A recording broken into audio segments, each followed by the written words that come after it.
going to be much more nervous, and we did a bit of recording beforehand as well, early this year. In 1977, Christine McVie lined up 30 sleeping pills in a Beverly Hills hotel. She was ready to end it all. Then someone knocked on her door. That moment saved her, but the pain never stopped. From a mother who held séances to a marriage that destroyed her, Christine's story was heartbreak. She dated a beach boy who drowned. She fought a custody battle that cost $200,000. And in her final years, she became a prisoner in her own home. This is the tragedy Hollywood forgot. Christine Ann Perfect was born on July 12, 1943, in a quiet little village called Booth in Lancaster. Her father, Cyril, was a concert violinist who played with the Birmingham Symphony Orchestra. And her mother, Beatrice, was not just a homemaker. She was a psychic medium who held séances in their house. She even painted her spirit guide during trances and called it Silver Shadow. Christine's grandfather played the organ at Westminster Abbey, so music wasn't just around her. It ran through her whole family. When she was still young, they moved from that peaceful countryside to Burwood near Birmingham. It was a big change. The city was full of noise and smoke, especially in post-war Britain, where everything still felt broken and tired. But inside their home, strange and beautiful things were happening. Music and mysticism lived side by side. Christine started playing piano when she was 4. Her parents had big hopes for her because of the family's background. So,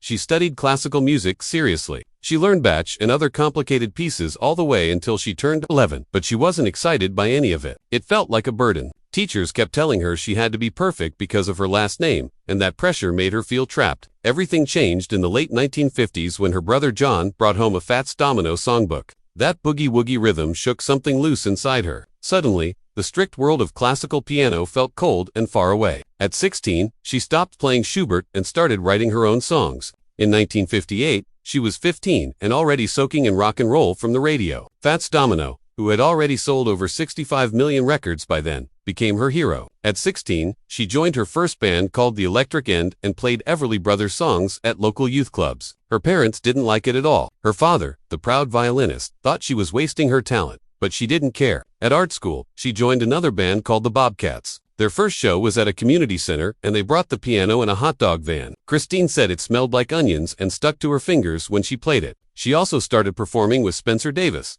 who would later become famous. They played in smoky pubs and small clubs around Birmingham. These nights, filled with raw music and rebellion, slowly pulled her away from everything her parents had planned for her. She spent 5 years studying sculpture at Moseley College of Art. She earned her teaching degree, but her mind was never really in the classroom. Her heart was in the blues clubs where she met Stan Webb, Andy Sylvester, and Chris Wood. They invited her into their band, Sounds of Blue, but she had no money to pursue art professionally after graduation. So she moved to London and took a job dressing windows at a department store on Regent Street. It didn't last long. Stan and Andy were starting a new band called Chicken Shack and needed a pianist. She dropped everything and wrote to them. They said yes. And just like that, she left her job and stepped into professional music full-time. At 18, she dyed her brown hair platinum blonde. Her parents were shocked. She started dressing differently, staying out all night, chasing live music in dark corners of the city. Her first real heartbreak came during this time. A boy who introduced her to London's underground music world broke her heart. Her mother claimed she had seen it all in a psychic vision, but Christine laughed it off. Still, the changes kept coming. She moved further and further from her family's polished dreams, and closer to something wild, loud, and real. She met Stan Webb again in 1967 when Chicken Shack was ready to record. Her first single with them was It's Okay With Me,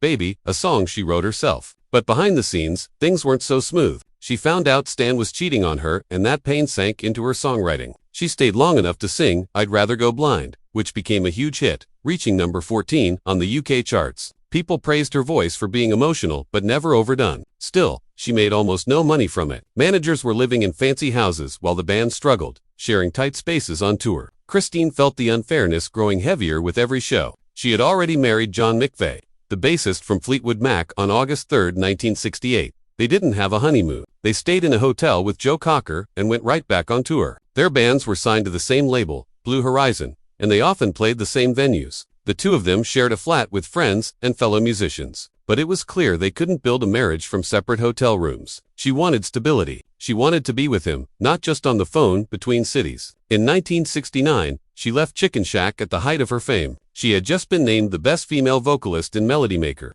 2 years in a row, and even got voted as having one of the top 10 pairs of legs in Britain. But she was tired of the chaos. The label asked her to record one solo album before she left. She agreed and released Christine Perfect. It didn't bring her fortune, but it quietly paved the way for what was next. She later said that she knew she had to leave before she broke down. She was 26 and already worn thin by the endless traveling, unfair contracts, and constant pushing. In 1970, she was back in the studio. Fleetwood Mac had started recording Kill House, and Christine, still not an official member, was there playing keyboard, singing backup, and even drawing the strange little house that became the album cover. One of her own songs, Tell Me All the Things You Do, made it onto the record, but it wasn't a calm time. Peter Green had just walked away from the band that May. He'd gone through a terrifying LSD experience at a party in Munich, and after that, he was never the same. Christine had seen him change from someone full of jokes to someone who wore long robes, carried a cross, and talked about giving all his money away. He was the soul of the band, and now he was gone. Just 10 days before their U.S. tour in August 1970, Fleetwood Mac asked Christine to join for real. She didn't believe it at first. She told them, "Are you serious? I'm just a girl who plays piano."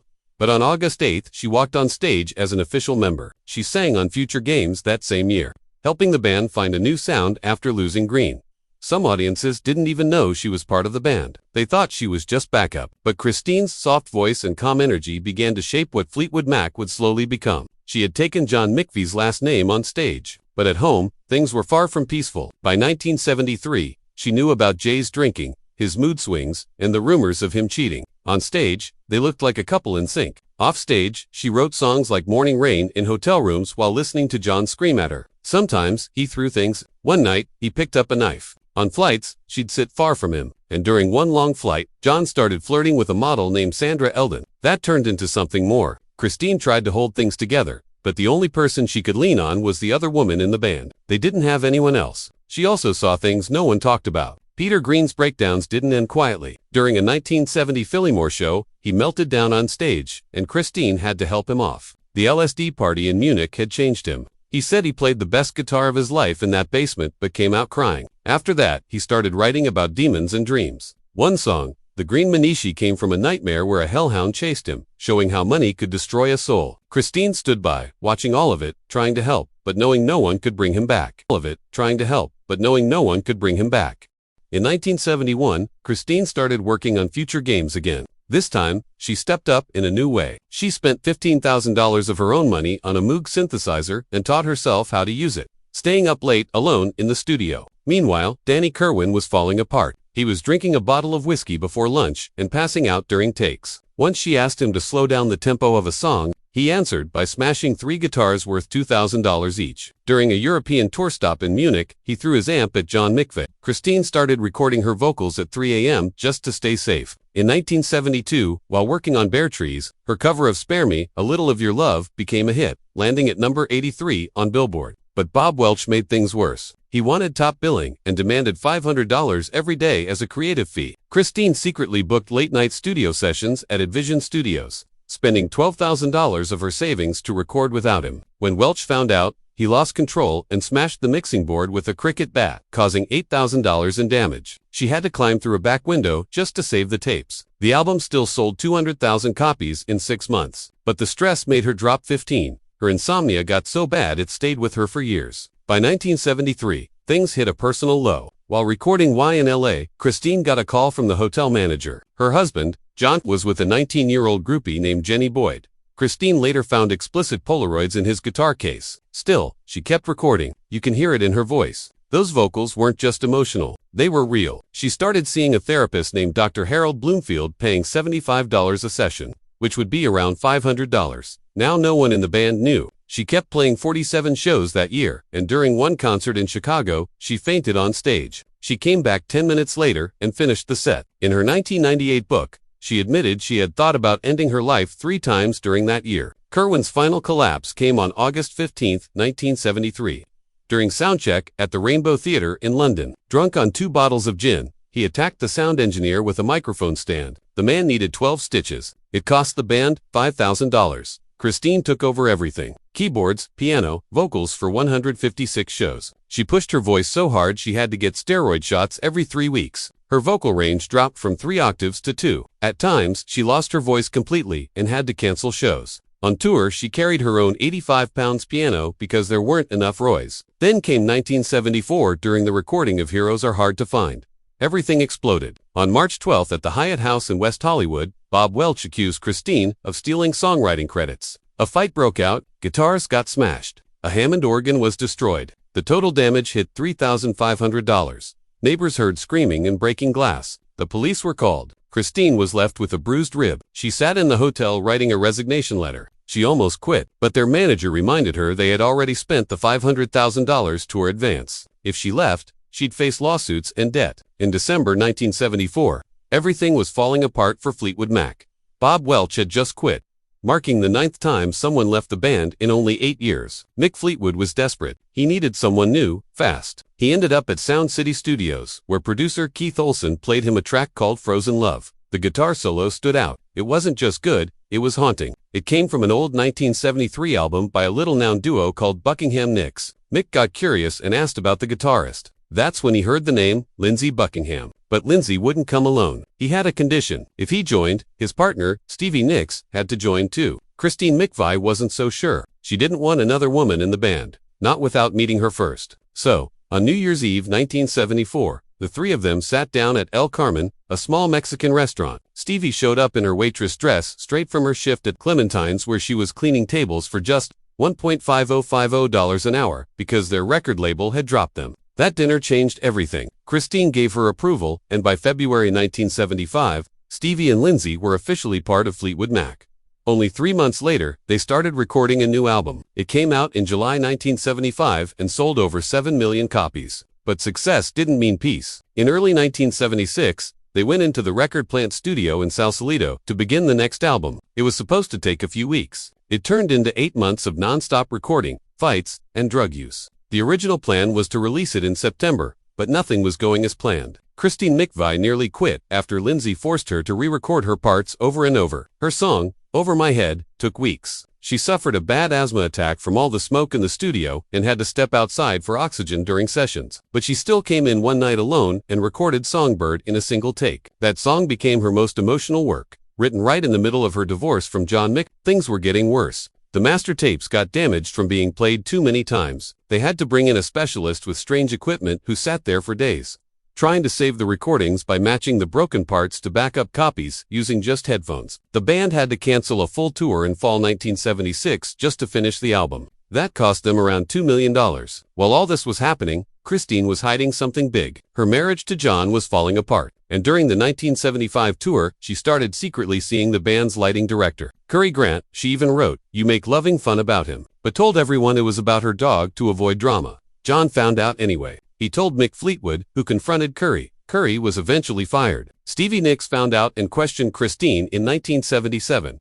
That nearly broke the band completely. And there was more. Christine later got involved with a roadie named Curtis Cupid. She admitted those relationships made her feel ashamed, like she was losing herself. John started acting strange. He would walk around hotel hallways in the middle of the night yelling her name while she stayed locked in her room. At the same time, Christine found herself stuck between Stevie and Lindsey's endless fights. They had broken up as a couple, and now they wouldn't talk unless Christine passed the messages. They'd sit in different hotel rooms and only speak to her. In the studio, it was worse. Lindsey's obsession with control clashed with Stevie's emotional, mystical way of creating music. Christine became the go-between, even as she was falling apart herself. Then it got even more complicated. Mick Fleetwood, the drummer, told Stevie he loved her. They started their own affair, hidden under layers of drugs and stress. Through all of this, Christine and Stevie became close friends. In a band full of men, they were the only support each other had. Despite the chaos, the album got done. It was called Rumors. It came out on February 4, 1977, and sold over 45 million copies. But the price was high. They had used up about $25,000 worth of cocaine during those sessions. Christine had developed a dependency and needed help. She had locked herself in a bathroom one night after finding out John had brought other women into their house. Mick later described that house as a place with dark rooms and thick carpets where everything was hidden. Even so, Christine wrote, "Don't stop about John," trying to stay hopeful. But he later admitted he didn't even know the song was about him. When the album was finally finished, Christine listened to the whole thing start to end and cried. She knew they had created something powerful out of their pain. By the time Rumors hit #1, Christine had co-written 4 of its tracks. Don't Stop became a top 3 hit in the US, but the drug use was getting out of control. The cocaine budget alone had crossed $100,000, which would be over $400,000 today. Christine had a breakdown in New York, locking herself in a hotel bathroom for 6 hours because she thought the walls were closing in. Their road manager, JC, used to hand out cocaine and beer bottle caps before shows.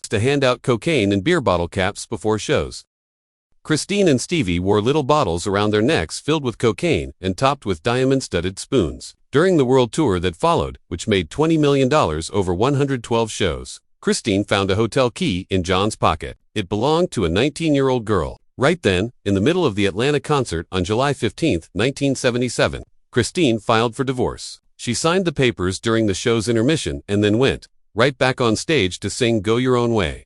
She was crying as she sang. Their divorce was final in December 1977.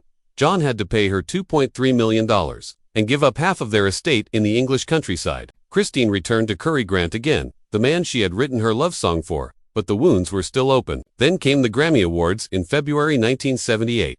Fleetwood Mac won Album of the Year. Christine stood there and gave a speech thanking the chaos that created magic. But behind the smile, she was breaking. In March, she checked into a London clinic for 3 weeks. She wrote songs on napkins and matchbooks, but never released most of them. One was called Empty Rooms, with lyrics saying she felt like she was dying inside while the world cheered outside. She later admitted she thought about ending her life twice. Once she had lined up 30 sleeping pills in a Beverly Hills hotel before Mick Fleetwood knocked on her door. Not knowing he had just saved her, she kept her Grammy boxed up for 2 years because it reminded her of that dark time. When they made their next album, Tusk, in 1979, Christine decided to try something new. She wrote Beautiful Child, which had a totally different sound. The whole album cost $1.4 million to make, a record-breaking amount back then. Warner Brothers spent another $1 million just to promote it, including hiring a marching band to perform in Los Angeles. Even though the album hit #1 in the UK and #4 in the US, it only sold 4 million.